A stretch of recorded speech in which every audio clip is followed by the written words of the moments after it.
Welcome to this edition of 101 with Montgomery County Executive Ike Leggett. I'm Lorna Virgili. Thank you for watching you. And Mr. Leggett, thank you for being here with us one more time. Thank you for having me. We do this every month, and every time you always bring exciting news for us, Montgomery County residents. Let's get the show started with your recent trip to Ethiopia. You visited the city of Gondar, where a sister city agreement was actually executed. Tell us about that trip. Well, it was a wonderful trip. We had approximately 40 people from Montgomery County to attend. Religious leaders, those from Montgomery College, some business leaders and community activists, all part of a sister city program. It's well coordinated because it's an awful lot of logistical challenges that you have to overcome because there are different locations throughout the country, different groups attending different events. We had actually 5 flights in country, plus a 14.5-hour flight to go there, 17 hours back. I think that from my perspective and for those who attended, it was quite enlightening. We have a very large Ethiopian community here in Montgomery County. It's the second largest growing population in our community. Large number of business people, entrepreneurs, and we wanted to connect with them. And so we had, in the sister city process, a decision, and that decision was really monitored and overlooked by the Office of Community Partnership and the sister city task force that selected Gondar. I thought it was a wonderful selection. We made an awful lot of contacts in education and health services, technology, and some cultural and religious, I think, events that were really eye-opening for me and for our delegation. You mentioned, well, first of all, why was Gondar selected as a sister city? It was as part of the recommendation. Right. Make sure people understand that I do not actually make the selection of which city or which country. We have a task force to look at that. We simply said that given our population, great diversity here in Montgomery County, we wanted to have a diverse sister city program. In addition to the traditional places in Europe and Asia and so forth, we wanted to reach across to Latin America, to the continent of Africa, and to make sure that we brought some of those countries in as well. And so it's a diverse array of cities and programs that we're looking at in order to make that decision.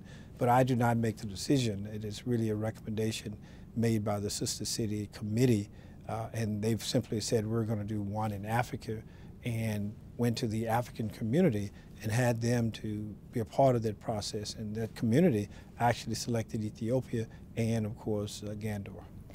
You mentioned education, and indeed there was an agreement executed between Montgomery College and the University of Gondar. Right. What is the next steps for that? Well, Student exchange? yeah, there are some student changes, faculty changes, and the university working with them because they do not have what we have in the United States, that is a full-fledged community college program, a 2-year program that's equivalent to our sister city program. Is something that is not as evident in their communities throughout the country. And it's something that I think they can benefit from because they have a very good university system that is now really beginning to emerge. University of Gondar would go from approximately 22,000 students in 5 years to 44,000. And you just see the explosion on the campus of buildings going up left and right, cranes all over the place. So they're looking for a massive explosion of students in their university system. Now, everyone certainly cannot attend the university system, and so the advent of having a comprehensive community college system, I think, would be something that they can welcome. And Montgomery College, which is one of the best in the entire nation, in my opinion, can help them in making that transition. You visited one of the elementary schools in Gondar as well. So can you tell us the difference? Obviously, this is, Ethiopia, it's very different than Montgomery County, but knowing that we have this population of Ethiopians in the county, can you relate connections between our school system and that school that you visited down there? Yes and no. Yes, in that you see the enthusiasm of the students, the faculty members, and people who really want to make certain that their students excel. So there's a great deal of participation, creativity in trying to teach students. No, in the sense that they do not have many of the amenities that we see here in Montgomery County. The materials, the computers. We brought computers to actually give to some of the school system. And so they have very limited computer space. They have limited libraries. And some of the equipment that we simply take for granted in Montgomery County and in virtually any American school system is something that they do not have.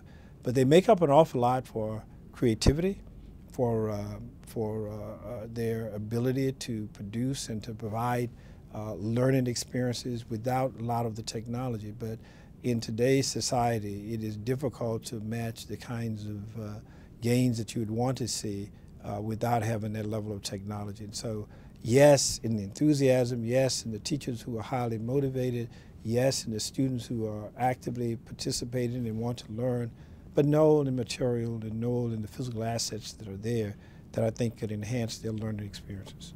What was the highlight of the trip for you? I think it was attending some of the religious ceremonies and the signing of the Sister City Agreement. Ethiopia has a large Muslim as well as a large Christian population, very Orthodox Christianity. And to see and to experience that and to go to some of the Christian services that I attended and to observe some of the Muslims in other places throughout the country was quite remarkable of how those two really are balanced in the country. But it's an Orthodox form of Christianity, and so we had an opportunity to experience, to go to some of their worship services, to participate in a couple of their festivals, and it is quite unique because certainly you see some signs of similarities in terms of what we practice here in this country, but there are a world of difference in terms of how they do things there. For example, there are separate services. Men and women are in separate locations in the building. There's a dress that is different, and you normally find that in other services, but not as much in Christianity. And I found that to be quite evident even in the Christian services that are there. So I learned a lot, an opportunity to experience it. So that was one of the highlights. The other highlights, I think, I included some of the site visits that we had to the schools, to the medical clinics, but more importantly, the signing ceremony, because you saw the enthusiasm, you saw how welcoming they were to the idea of this event, and how they really valued Montgomery County partnering with them. And what is next? What is Montgomery County going to do next for the city of Gondar? Well, we will continue on a number of things. We will try to enhance the educational piece that we've just talked about.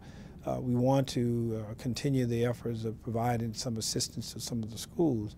And of course, we will have delegations of people going back and forth in terms of helping the medical clinics, the schools, and find ways in which to enhance some of the economic development that they have there that they need to find opportunities for in the United States. And we hope to work with them to enhance some of the small businesses, especially of Ethiopian descent here in Montgomery County, with some of the opportunities that they have there in Ethiopia. We're going to take a short break, and when we come back, we continue speaking with Montgomery County Executive Ike Leggett, and we'll be talking next about Question B, which will be on the ballot. We'll be right back.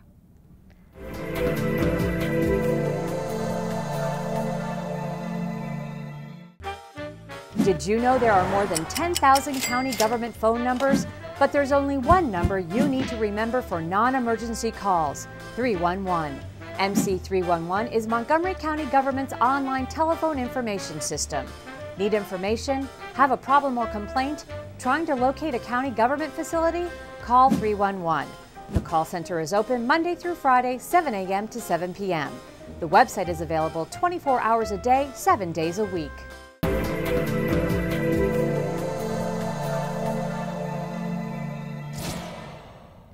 Welcome back to 101 with Montgomery County Executive Ike Leggett. I'm Lorna Virgili. Thank you for continuing to join us. Mr. Leggett, let's talk about elections. November presidential elections, and there are going to be several items on the ballot, most specifically Question B, which is specific to Montgomery County, and it does have to do with FEC's bargaining with the police union. You supported repealing it, so did the county council, but opposition happened, and it is on the ballot. What would you tell county residents, voters specifically right now, regarding Question B? Well, when you look at it, make certain that people fully understand that this is not about what we consider the basic collective bargaining rights, the kinds of things that people talk about each and every day related to collective bargaining, that is wages, benefits, those kinds of things. Effects bargaining has a sort of broad category of meaning, because when you think about that term, effects bargaining, you can virtually put almost anything and everything under that term. And so it forces us to have to bargain, go to arbitration potentially on a wide array of management issues that in many other jurisdictions they're not bargained for. According to our police and how the management of the forces is conducted, it really is an inefficient operation to do it that way. We've tried to work that through in terms of the normal collective bargaining process to move away from that.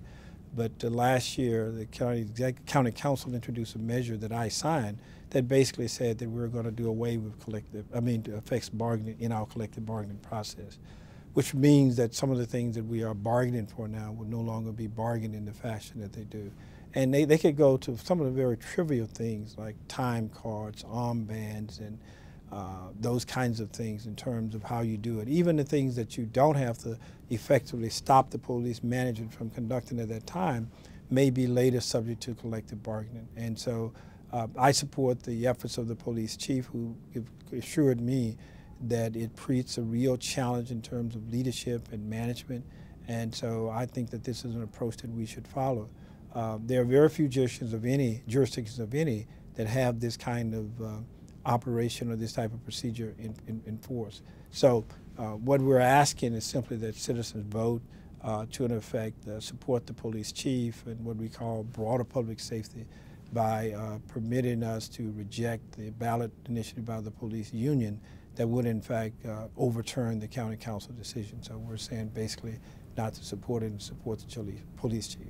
Briefly, you mentioned some of the trivial things that have to be bargained about. So internally, what happens with the police department when they do have to bargain what you just called trivial things on an ongoing basis? Well, you can virtually, by sort of emergency, go ahead and institute things if there's a question of public safety, so it's not quite that narrow. But things that we've talked about before, like whether or not the police should sign time cards, whether they should have cameras in their vehicles, whether or not they should wear armbands, sort of fundamental kinds of things that the police would like to have that many other jurisdictions are basically management rights. Here, those things are bargained for, and you cannot put them in force unless you go through the bargaining process. Or you have to go back later and bargain for those things. And the police chief believes that that's a waste of time, and I have to respect his judgment about that. He's the person who's managing the police department. It's something that he's complained about for a number of years, and so it's something that I think that we should support him in that position. Okay. Let's move on to the AAA rating that the county just received from the 3 rating agencies. Well, it is good news. It means Montgomery County has done a good job through very tough economic weather the storm, basically, tough economic, challenging economic times. What does it mean for the county right now to actually receive that AAA rating? Well, we more than weathered the storm. I think that we've come out on the other side of the economic crisis stronger. Our budgets are more sustainable. I think that they're more predictable. I don't think that you see the gyrations of up and downs that we've had in the past that characterized the very first stages of this recession. For us to achieve this level of success really meant an awful lot in terms of how we've conducted this. Our reserves today are higher. Our budgets now, in terms of the cost, in terms of where we go with the level of expenditures, I think are under control. We've responded to our long-term pension obligations in a way that sustains that much better. And so when you look at comprehensively what we've done in the county, managing our budgetary challenges in a way that provides us now at least an opportunity to build on long-term sustainable budgets, and that's so important. In fact, when we were at Wall Street and we were explaining this, I was just amazed by the positive response that we received from the rating agencies, from Moody's, from Fitch, from Standard & Poor's, all recognizing the tremendous contributions and the leadership that has been provided in managing this county through this very difficult challenge. So we've come out really much better than we were prior to this time, because we are in a much better position today. So we received a AAA bond rating, which is one of the few in the entire country to receive it from all 3 of the rating agencies. There are only 38 of almost 4,000 that have achieved that kind of a status.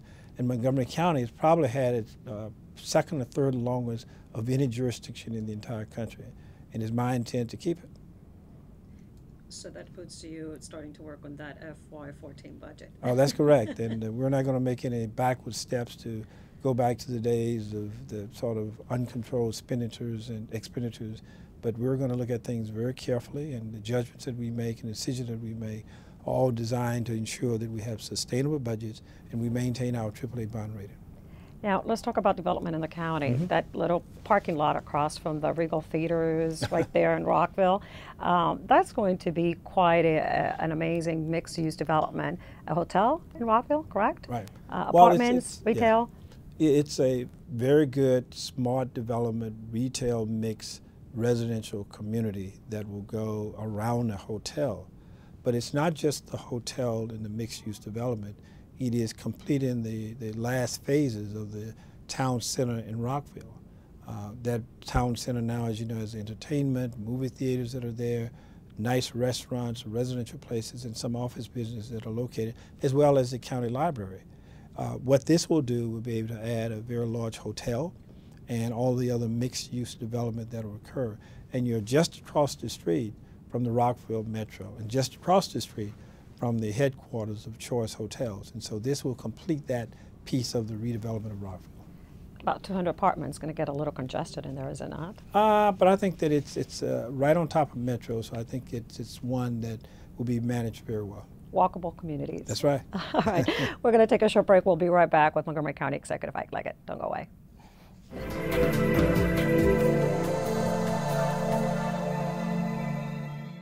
Serving your community is a great feeling. The Montgomery County Volunteer Center can connect you to hundreds of volunteer opportunities available throughout the area. Are you a student, senior, professional, community group, or business looking to serve? Simply visit our website to select what's right for you and get great ideas from past projects with our volunteer toolkits, or share a success story of your own. The Montgomery County Volunteer Center. Make an impact in your community. Where will you serve?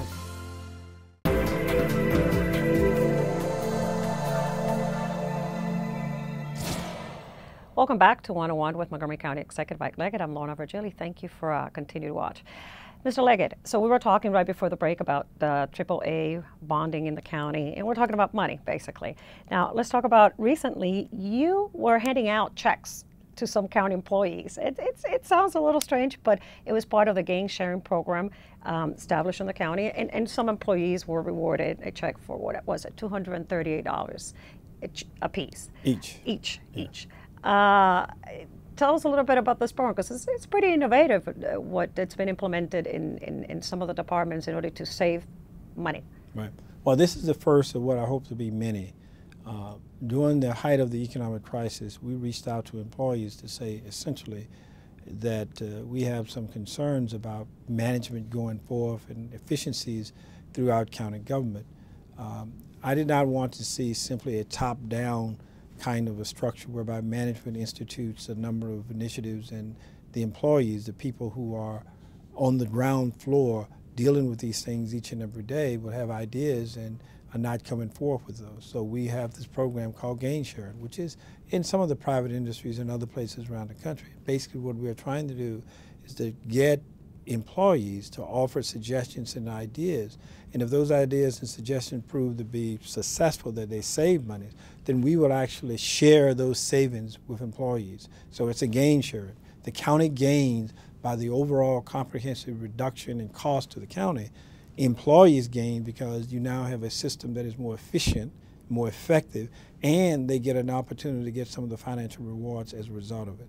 So within the Department of Transportation, we were able to make the first award in game sharing, but this is something we anticipate we will have throughout the county through many divisions and many sectors of our employee base, because we want our employees to come forward. They know much better about some of the operations. They're the people on the ground each and every day involved in the procedures, the work, and carrying it forth in a way that many times management cannot see. So we want to encourage them to participate, to offer ideas, and if those ideas prove to be successful, we'll share the rewards with them and the gains that we make in terms of our efficiencies. In this particular program, in the first part of the program, this team of 34 employees, it was from the Department of Transportation, and what they did was they recycled old metal signs. That's right. They sold That's the right. scrap metal. That's what right. they did. So That's it was right. kind of like a green initiative, right? That's what it is. Clear the environment, helps the environment, reduces costs, and provides some financial incentives to the employees. And they sold, and the county made, what was it, about $18,000 Yeah. on that. Very well. Talking about green in transportation, recently you were in the Forest Glen area of Silver Spring where a major construction rehabilitation project ended. But this ended up being not only fixing sidewalks and streets, but also making the greenest neighborhood, if you can say, in Montgomery County at this time when it comes to the construction because of all the environmentally friendly features that were incorporated within developing the streets and the sidewalks. Tell us a little bit about that. Well, it's in the Forest Glen area, near Georgia Avenue and the Forest Glen Metro. One of the older communities where you have narrower streets and some challenges. We wanted to do more than just resurface and repair the streets, but also to enhance the environmental aspects of stormwater management in the areas. And so we provided a joint effort. You know, if you're going to tear the streets up, you're going to do the work, you might as well do all of those things that you need to do, both from a transportation perspective as well as an environmental stormwater management perspective. Now, that process takes a little bit longer, but you don't have to do it in 2 stages. You don't have to tear it up to repair the streets and then come back a year later and maybe put in some stormwater management provisions in that same area. You do it, take your time, you do it right, both for the transportation aspects as well as the environmental aspects. So you see the typical gutters, but you see some other more innovative environmental things. You have the storm drains that basically restores water on the property longer than to simply wash it into the streams. And so you collect that water and you have these rain gardens in a way that provides for an environmentally sensitive method in order to get the water out of the streets and off the roofs. That's much better, but it takes a little bit of time to do it. And the Forest Glen community really worked with us because they understood both the safety aspects of repairing the road, but also the environmental aspects of enhancing the stormwater management provisions, infrastructure in their community. And so working together, we were able to go in to do a more comprehensive repair across 2 agencies rather than one today and one a year or so later. And I think this is part of the approach that we will take going forth to as many communities as possible. Yeah, it took about 2 years, but the residents seem to be very happy with the end product. Any other communities coming up with that kind of? We've had 3 in our what we call our reevaluation. The Department of Transportation has reevaluated about 5,000 lane miles in the county.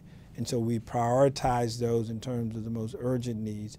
And we've tried to deal with, in a pinpointed way, strategically how we will go about doing that. Certainly revenues are part of that, and how and when we get the appropriate revenues, we will do even more. But systematically, we will go through as many communities as possible. But the results of what you see and what I witnessed in Forest Glen was extraordinary. It really was a wonderful job conducted both by the Department of Transportation and the Department of Environmental Protection. But the citizens in the area were very enlightened about the project. They worked with us throughout the project itself.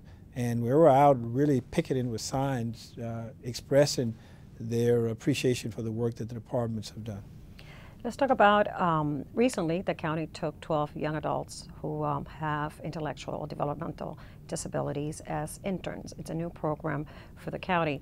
Tell us about that and what that has to do tied to Question A, maybe. Well, one of the challenges we have in Montgomery County is that we do not have what I call a full-fledged preference program for people with disabilities. You see this in many other jurisdictions. You see this with the federal government. Currently, we can have programs that are limited, that is, for like a 2-year period, but nothing for a long-term sustainable job for people with disabilities. We've asked the private sector to come up and hire people with disabilities, but you can't ask them to do so unless the government is serving as a model in terms of what it wants to do. And what I want to do is to change our laws and rules and regulations so that we can provide the kinds of preferences. In order to do so, you have to vote for Question A, that simply would allow the county to have a preference for people with disability. Therefore, the young people that you see that we're hiring on temporary programs for a year or so, we'll be able to make full-time offers to those people in key situations. It's kind of a training program. That's right.